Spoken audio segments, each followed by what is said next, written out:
the science of why we procrastinate. Let me ask you a simple question. Have you ever had something important to do, but instead you checked your phone? Or watched just one more video, and suddenly 1 hour passed?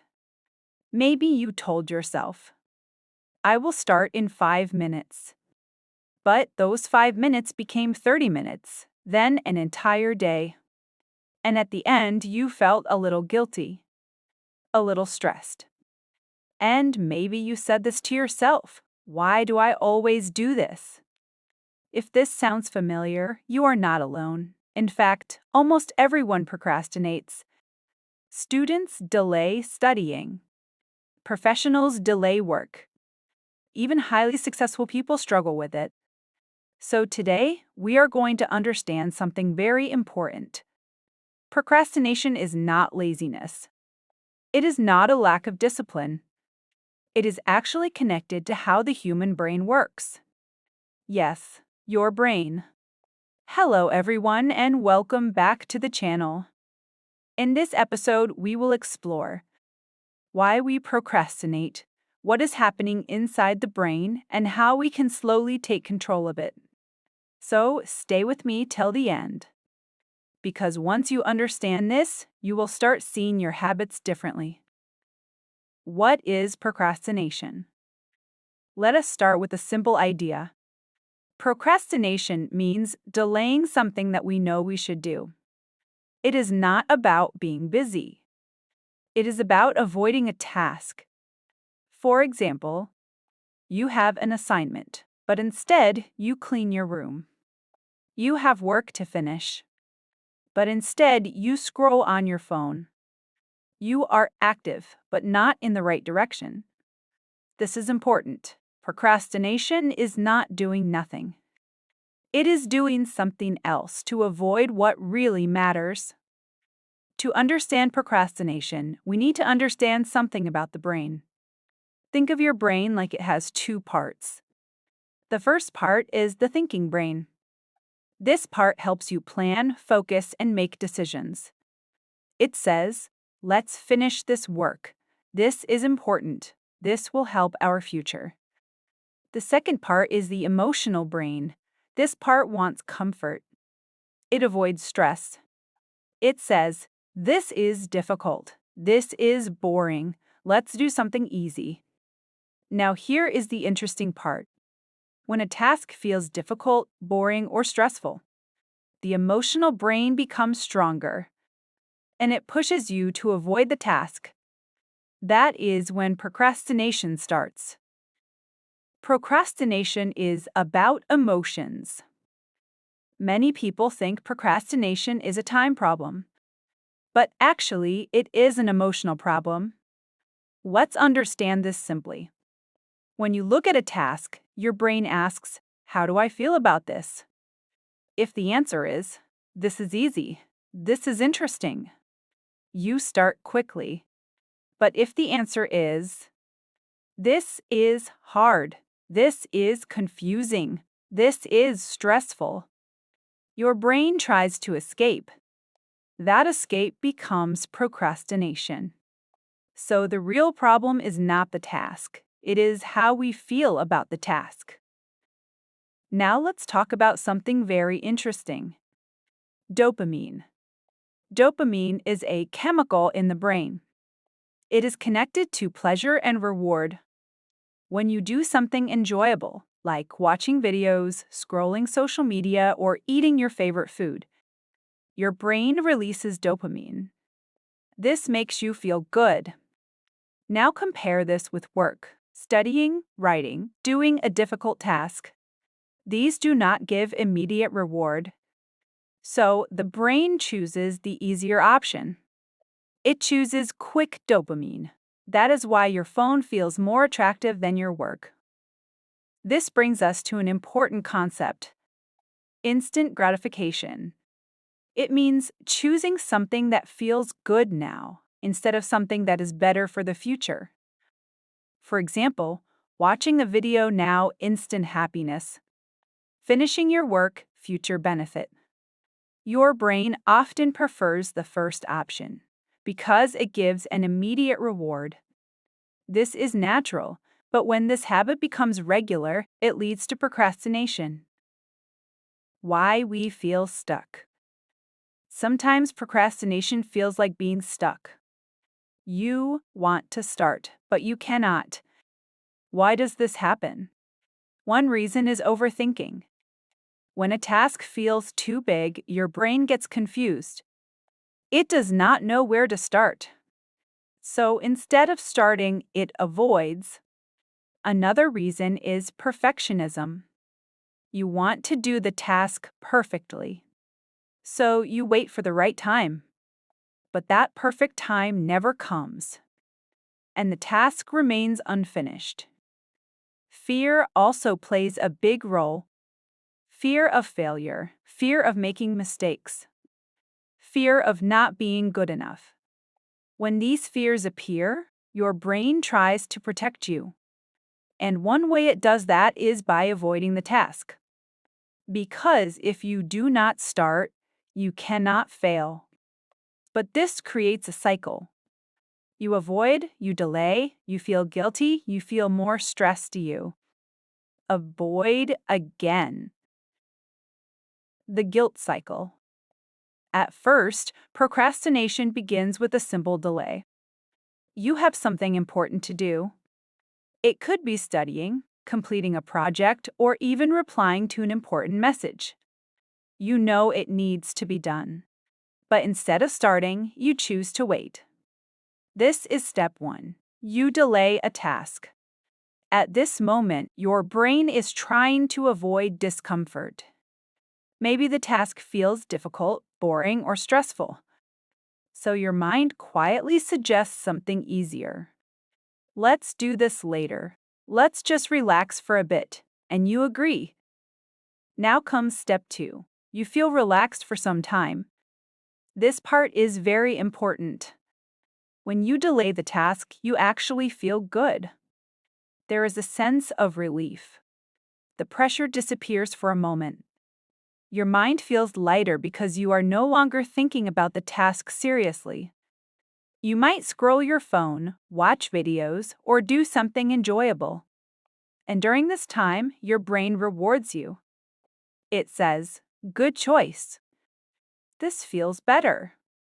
This reward makes the behavior stronger. But this feeling does not last long.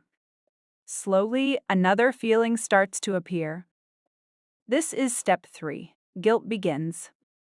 Somewhere in your mind, you still remember the task. It hasn't disappeared. You know it is still waiting. And now, instead of feeling relaxed, you start feeling uncomfortable. You might think, I should have started earlier. Why am I wasting time? I am falling behind. This is the moment where your mind is caught between two things: the comfort of avoiding the task and the responsibility of completing it. This inner conflict creates guilt. Then we move to step 4. Stress increases. As time passes, the task becomes more urgent. Deadlines are coming closer. The work does not reduce. It only waits. And now, the same task feels even bigger than before. What was once a small task now feels heavy and overwhelming. Your mind starts imagining worst-case situations. What if I don't finish? What if I fail? What will others think? This increases anxiety. At this stage, the task is no longer just a task. It becomes an emotional burden. Now comes the most important and tricky part. Step 5. You avoid again to feel better. At this point, your stress is high, and your brain wants relief. So what does it do? It goes back to the same solution: avoidance. You again choose something easy, something distracting, something that gives quick comfort. Maybe you tell yourself, I'm already stressed. I'll start later. I need a break first. And again, you feel temporary relief. But this relief is short. because the task is still there. And this is how the cycle repeats. Delay, relief, gold. Stress avoidance, relief again. It becomes like a loop. A quiet loop that runs in the background of your day. At first, it happens occasionally. But over time, it becomes familiar. Your brain starts learning this pattern. It understands. Avoiding gives quick relief. So it repeats it more often.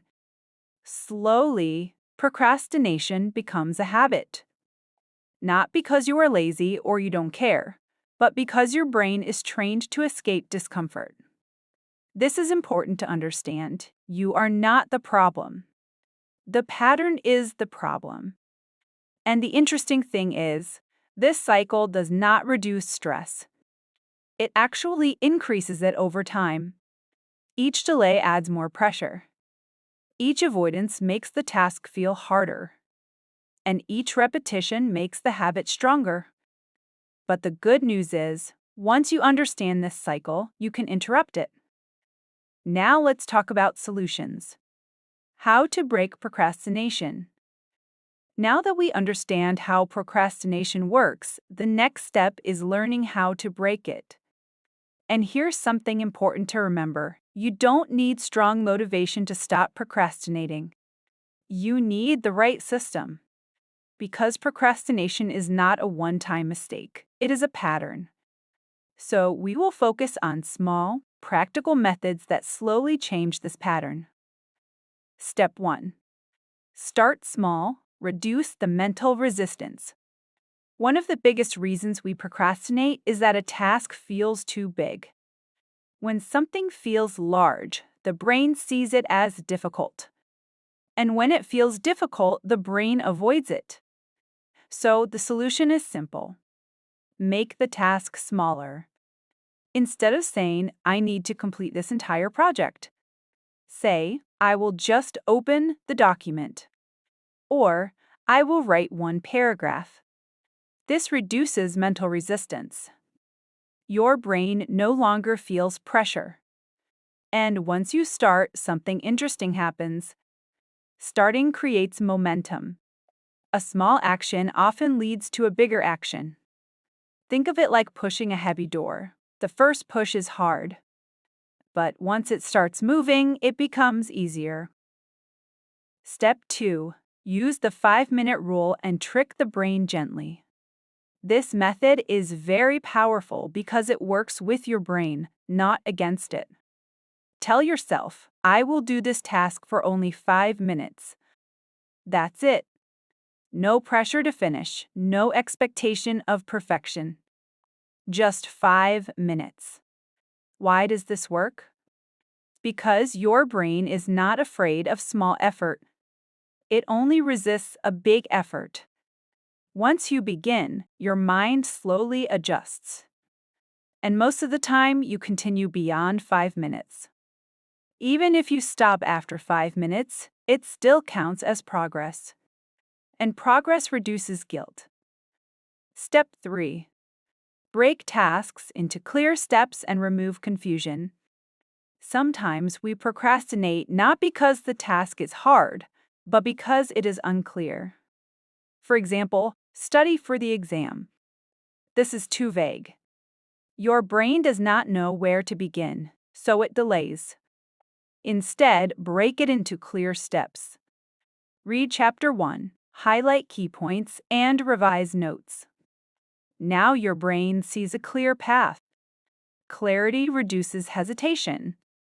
When you know exactly what to do, starting becomes easier. Step 4. Remove distractions and protect your attention. Your environment plays a big role in procrastination. If your phone is next to you, if notifications keep coming, if your space is noisy, your brain will naturally move toward distraction. Not because you are weak, but because distractions are designed to capture attention. So make your environment simple. Keep your phone away or on silent. Close unnecessary tabs. Sit in a quiet place. Think of focus like a small flame. Distractions are like wind. If you reduce the wind, the flame becomes stronger. Step 5. Focus on progress, not perfection. Perfectionism is a hidden cause of procrastination. When you want everything to be perfect, you delay starting. Because you feel, I'm not ready yet. I need more time. It should be better. But perfection is not needed to begin. Instead, focus on progress. Allow yourself to do imperfect work, because imperfect work can be improved. But unfinished work cannot. Once you remove the pressure of perfection, your mind feels lighter. And starting becomes easier. Step 6. Use rewards and train your brain positively. Your brain responds to rewards. So instead of fighting it, use that to your advantage. After completing a task, give yourself something small. It could be a short break, a snack, or watching something you enjoy. This creates a positive connection. Your brain starts learning. Completing work feels good. Over time, this builds a healthier habit. Step 7. Work with energy, not just time. Many people try to work based on time. But energy is more important. Notice when your mind feels fresh and focused. For some people, it is morning. For others, it is evening. Use that time for important tasks. And during low-energy moments, do lighter work. When you match tasks with your energy, you reduce resistance. Step 8. Accept discomfort. Don't run from it. This is a powerful mindset shift. Every important task includes some discomfort. Boredom, confusion, effort, or even fear. But discomfort is not a danger. It is just a feeling. Instead of avoiding it, learn to sit with it. Tell yourself, it's okay if this feels hard. I can still do a little. When you stop running from discomfort, procrastination loses its power. Step 9. Use start before you feel ready. Many people wait for motivation. They think, I will start when I feel like it. But motivation often comes after starting, not before. So, change the approach. Start even when you don't feel ready, even when you don't feel motivated. Action creates motivation, not the other way around. Step 10. Reflect without judging yourself.